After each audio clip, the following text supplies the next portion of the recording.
మీలో ఎంతమంది నమ్ముతున్నారు మన మీద మరణం ప్రభుత్వం చేయదు, మనం మరణము చూడము? మనం మరణము చూడమని బైబిల్ చెప్తుంది.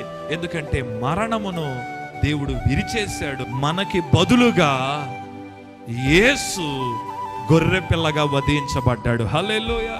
నువ్వు పాపాలతో మరణిస్తే నీ ఒక భయంకరమైన లోకానికి వెళ్ళబోతున్నావు. అగ్ని ఆరదు, పురుగు చావదు.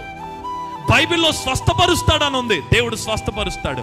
ఆశీర్వదిస్తాడని ఉంది, దేవుడు ఆశీర్వదిస్తాడు. విడిపిస్తాడని ఉంది, దేవుడు విడిపిస్తాడు. తనను అంగీకరించని వారు నరక శిక్షను అనుభవిస్తారని ఉంది, అనుభవిస్తారు.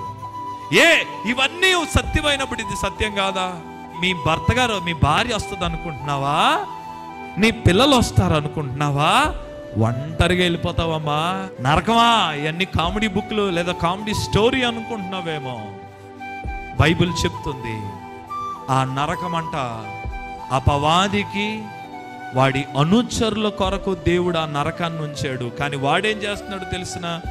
దేవుని బిడ్డలను ఈడ్చుకొని వెళ్ళిపోతున్నాడు. నేను ఒక విషయం చెప్తున్నాను, గాలి ఉన్నది సత్యం, ఆకాశం ఉన్నది సత్యం, దేవుడు ఉన్నది సత్యం. ఆయనను ఎరుగాక పాపములో చనిపోయిన వాడు నరక శిక్షను అనుభవిస్తాడనేది సత్యం.